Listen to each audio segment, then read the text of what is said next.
This video is proudly sponsored by Gamersgate. Download games anytime, anywhere. Visit Gamersgate.com.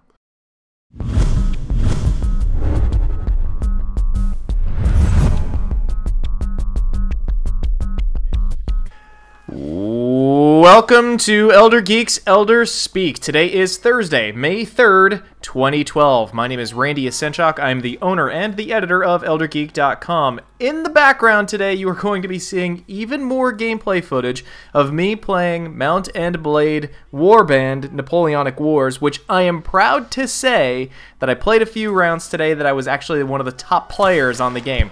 Nice. Not patting myself on the back, but I'm just saying I'm getting better at the game. Welcome back to the show, Mots. Thank you. Mots, I gotta say, man, this is, and you could probably agree with this, or at least I think you can identify with this. The worst part about reviewing games that you really love is you have to stop playing those games to make the review.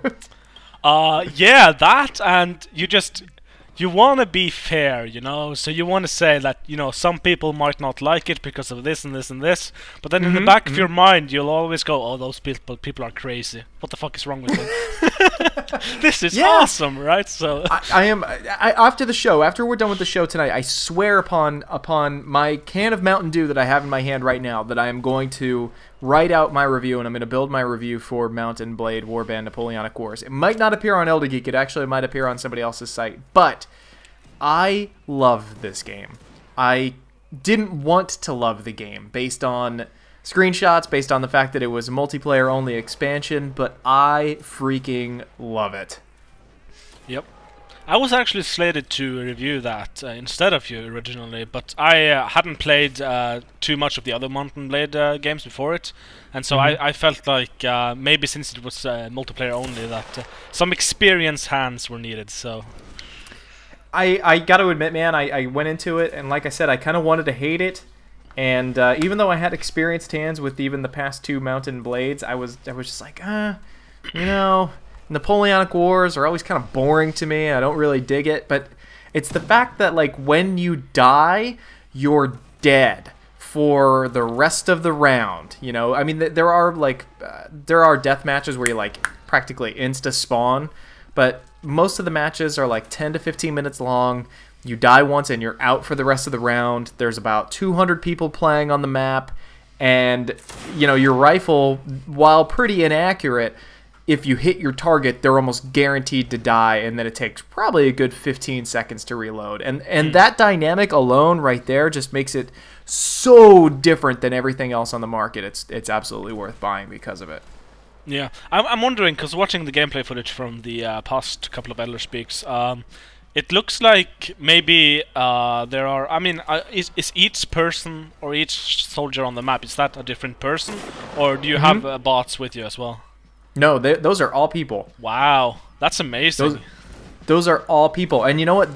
Those couple of recordings that I had were actually light servers. Like, I don't think those were full 200 servers. Like, those were light, on the light side. And I got to admit, on the super heavy servers, whenever you see like the gameplay footage kind of chugging up on some of my old stuff, that's not the game, and that's not my computer. That's Fraps actually having a hard time recording the gameplay footage. When I'm playing, it does not lag. I can't say that I ever like saw anybody jumping across the map. I can't blame any kills based on poor response time. It's just, it's gonna be hard writing this review. It really is. Nice. But let's get into today's news. We'll slowly build up to the big one, I think, and although there's a couple of big ones, but let's slowly build up to the big one, and we'll kind of throw in our 2 cents there, and we'll, you know, kill how long the show is gonna go on. Yep. According to a screenshot from a Redditor, found from a leaked image of PC Gamer UK, it looks like Company of Heroes 2 is on the way. I'm very, very excited. I am excitement incarnate at the moment. I guess I agree. I love the first one. I played it to death. Played the expansion packs as well, and I just can't get enough of it. I'd actually tried reinstalling it like a year ago or something, but for some reason my discs wouldn't work with Windows 7. So Yeah. Yeah. I owned the original one on a hard copy of it, but then I lost one of my discs, so therefore like my entire packet was gone. I think I picked it up on Steam on sale one day for like $2 or whatever. But as everybody kind of knows, I'm real-time strategy.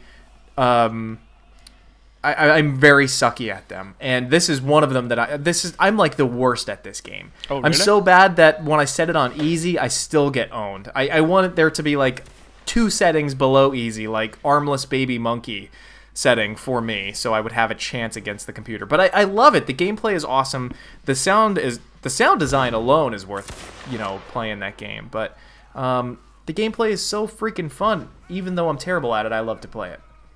Yeah, I love it because it feels like this sort of middle ground between I don't know if you ever played them, but the old Commandos games for PC came around the early 2000s, I think. I really like the gameplay, the halfway stealthy, halfway action, all strategy gameplay of those. But I always felt that, just controlling one character at a time was a bit limiting. And even though you sort of switch between them, the idea of controlling squads like you do in Company of Heroes is just something that's really appealing to me. It works, even though you don't have the quite the same system. It feels right. Yeah. And you know what else? I have to say this. Everybody for a long time was really tired of World War II gaming. And I got to admit, I was one of the very few people that didn't grow tired of World War II gaming stuff. And not because, like, I don't know, like I'm a huge history buff, because I'm not. I know absolutely nothing about history. The amount that I know about history is criminal. But it was the last time in history where there was like a legitimate battle where there were clear lines in the field drawn between where one side was and where the other side was. There was also clear distinctions between what was a gun and what was a tank, etc., etc. Do you know what I'm saying? Like, it wasn't too technologically fumbled, but at the same time, it wasn't super ancient either. Yeah, I know what you're saying. I also really enjoy the World War II genre. Maybe just because I never got tired of it because I didn't play all of the games. I mostly stuck to Call of Duty 1 and 2. 3 sucked, so we're not gonna talk about that. But but yeah, I really liked it, and I also just to go slightly political, I feel like it's the last big war that you could definitely say was just. Yeah, where there was like one clear bad guy. Yeah. I get you. You're right. That is also a big factor at play. But let's not linger a little bit too much longer. We've got a couple other pieces that we want to get through today. We have a lot of gushing to kind of go over later. But turns out that EA is not killing Rock Band for iOS after all. EA released a statement saying like, yeah, that was an accident. That message that everybody got was totally by accident. You're still going to be able to play Rock Band iOS. You're going to be able to play it still offline, etc., etc., etc. And you and I were actually talking before the show. You had said that you don't know anybody that plays Rock Band iOS, and neither do I. It's just the scary fact of a company like EA just pulling the license on something that you own. I mean, that gets everybody frightened about this. Yeah, exactly. If they can do this to Rock Band, even though probably very few people play it, or if they do, they're not, aware of this kind of thing. But if they can do it to Rock Band, they can also do it to a bunch of stuff we love. I mean, imagine doing that to Angry Birds. Right. Yeah. Or to Battlefield 3. Yeah, exactly. I mean, the world would basically implode on itself. The gaming world, anyway. Yeah. Well, if it's Angry Birds, I mean, who do you know that hasn't? True. That's who true. do you know that hasn't played that and hasn't been addicted to it? That's true. But you're absolutely right. So for EA to pull the plug on the game is the scarier part of the story. It's not the fact that Rock Band iOS is going away. It's the fact that EA is pulling the plug on something that's scary. So EA came out with a statement saying, not doing it after all, it was an accident. It kind of, just to leave it off with, it kind of makes you apprehensive once again about the whole downloadable gaming platform. Oh yeah. Because you don't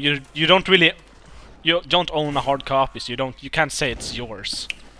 Yeah, you kind of wish that you could, I don't know. companies like Good Old Games, where you can download the game and actually burn a copy for yourself.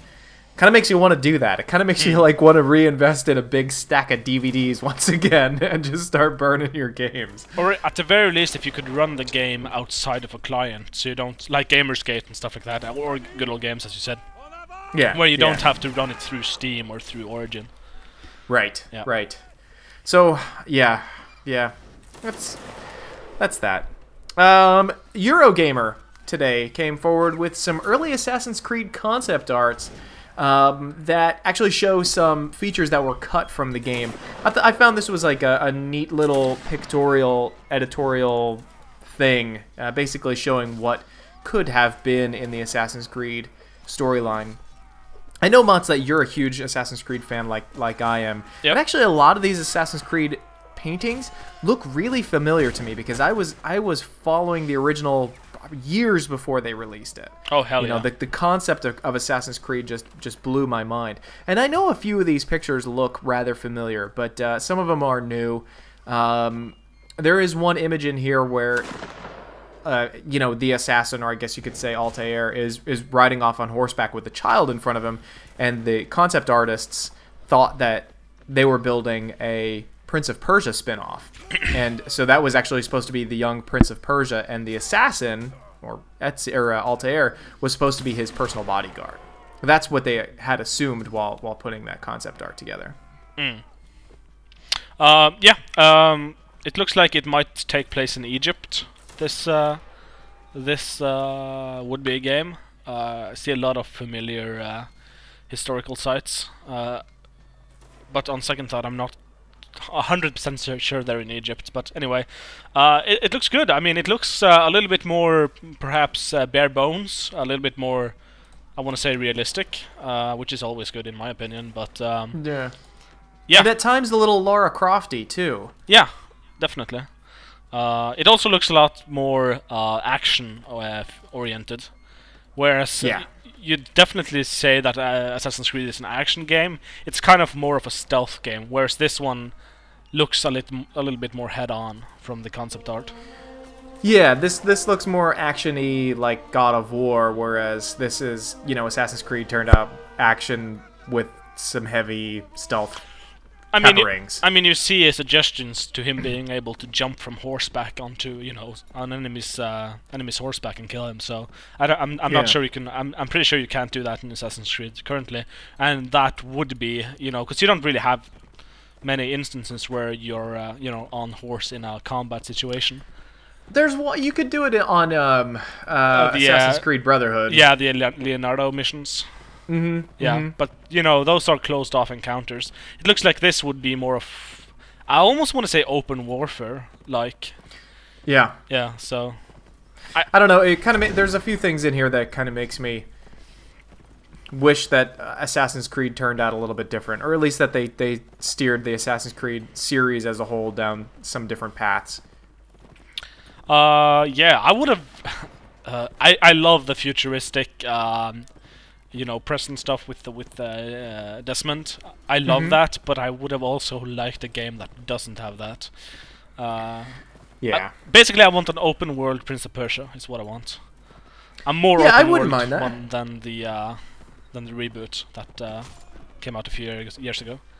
I would not mind that at all. I would not mind that at all. But Mats, are you ready? Are you ready for the big news item? Oh hell yeah! Today, Bethesda actually sent us a press release announcing that The Elder Scrolls Online is definitely going to happen. Bethesda Softworks, I'll read this verbatim from the press release. Bethesda Softworks, a ZeniMax media company, today announced The Elder Scrolls Online, an MMO in development at ZeniMax Online Studios. The Elder Scrolls Online will be the first Elder Scrolls game to allow gamers to explore the legendary Elder Scrolls world with others. Do you want to go first with your thoughts, or shall I go first with mine? Go ahead. You're the host. I am scare-roused, in the words of Fry. I'm scare-roused. I love the Elder Scrolls series. I love it to absolutely death, and it's one of those games that I can say that I've been a fan for a very, very long time, since before It was cool. I hate using that phrase, but before, like, everybody had heard of the Elder Scrolls series. Since Daggerfall. And, right. And well, I kind of picked up with Morrowind, but Morrowind wasn't that popular. It wasn't really? as popular. Such a shame. Could have been a lot more popular. I'll just say that right now. Best Elder Scrolls game ever.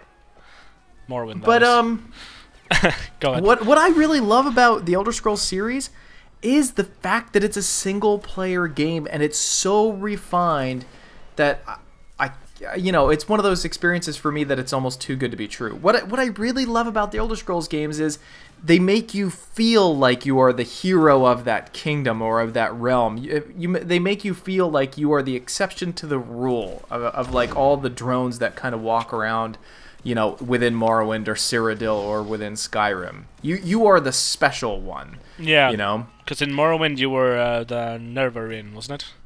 Yeah. And then in Oblivion, I guess you were, I don't know, the chosen one or something. Yeah, I don't know. I don't know if they really give you a name. You're just the guy who breaks out of prison and you happen to have your fate intertwined with the Emperor. Yeah, exactly. But then again, in Skyrim, it's again with the title of Dovahkiin. So.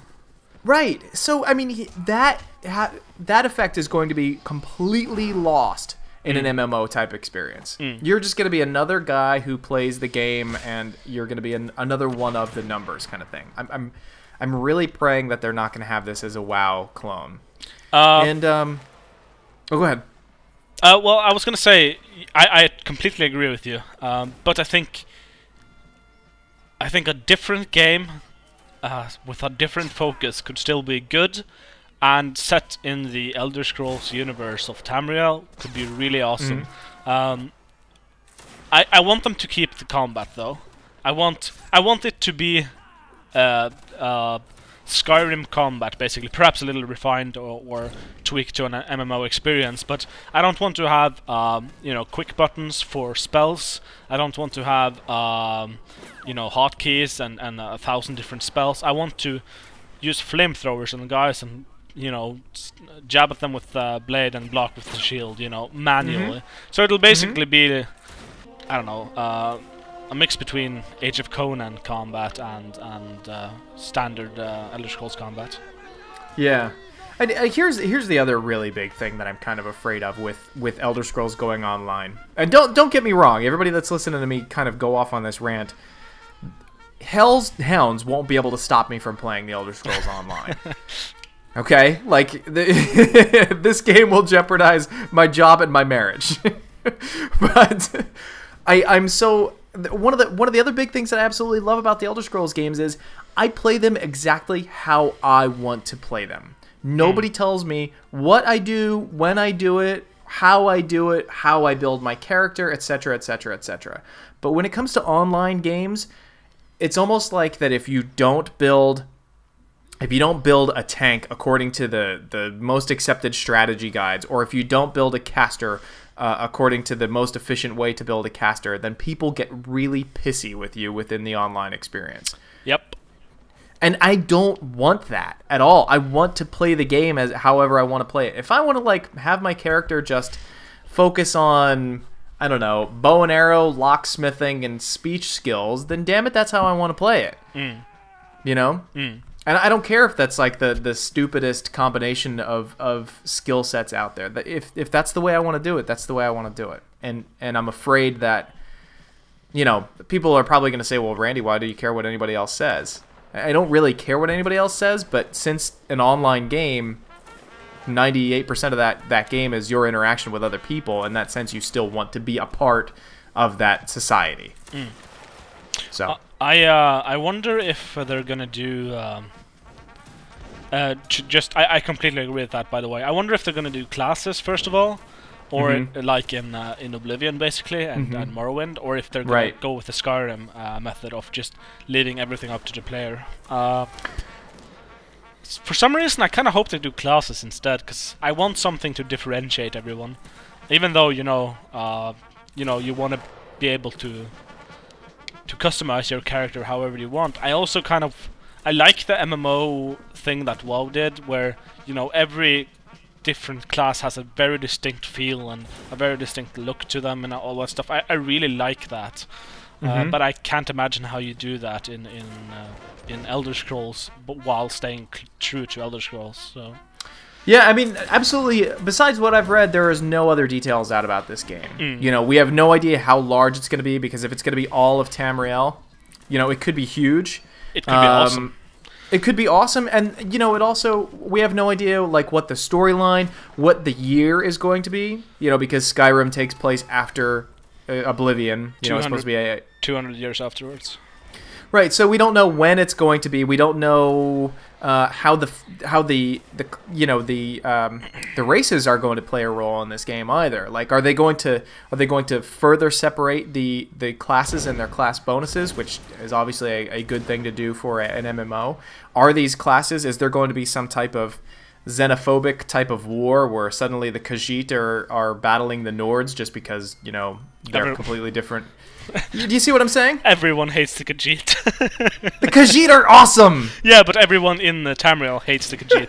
They do. But there's so many avenues that they could explore with this. I mean, yeah, how do you do factions, right? Because how do you make hostile territories and stuff like that? How do you stop... I mean, take Oblivion, right? Any race could walk into the Empire City and just, you know, shop and browse around and everything. But in a classic MMO, now I haven't played all of them obviously, but in a classic MMO you have like opposing factions with capital cities on each side, and if you even approach the other side's capital city, all the guards will rush out and defend it. So, yeah, and I mean, I like that though. I mean, I don't want to... I guess I don't have much to compare it to, but I like the sort of xenophobic battles between all the races in an MMO. I like the conflict. So how do they, you know, work that into a game like this? Yeah, I don't know, man. And then there's a ton of other questions that are going to be needing to be answered. Like, are they going to expand the boundaries of the actual world itself? Are they going to include realms of Oblivion into this? Are they going to I think that's pretty easy though. I think that's like instanced dungeons and stuff with bosses and loot and stuff like that. So that's how you make Oblivion, basically. But then there's other stuff too, like houses and everything like that. Are they going to include houses? How do you work player houses? Do they, you know, I honestly think probably one of the best and easiest ways to do it would be to have apartment complexes, basically. Yeah. So you could rent rooms in, you know, in the capital cities of each province, kind of thing. I don't know. Do you also fear the whole, you know, because in WoW and a bunch of other MMOs, there's not really that much that's instance in the open main world. I mean, you can go from one side of the world without ever hitting a load screen and go to the other side of the world, or from south to north basically of one of the main islands, and go into, let's say, Orgrimmar and buy something in the auction house and go back out and go quest again without ever hitting a load screen. And with Skyrim, every time you enter a door there's a load screen. It's not very noticeable if you have a fast computer, but even so, I mean, I kind of don't want all the little... Even the little houses to be instance. I kind of want everything to be seamless. Yeah, I hear you. And then there's also the other thing that we could be looking at here. Like, is this... I mean, I'm assuming it's going to be a safe bet that this will be available on Xbox 360 and PlayStation 3. Yeah. If it's done within this console lifecycle. But if it's going to be out for PC, is this going to be something that everybody has to kind of... actually install and download and play right from there? Because I don't know about you, but I started tinkering with the Heroes and Generals. It's a first-person shooter online kind of thing, and it's done almost all through your browser. And from what I've played, it is epic. You know, and it is a huge... It's Europe basically, and you know, that type of technology could easily be implemented into Elder Scrolls Online.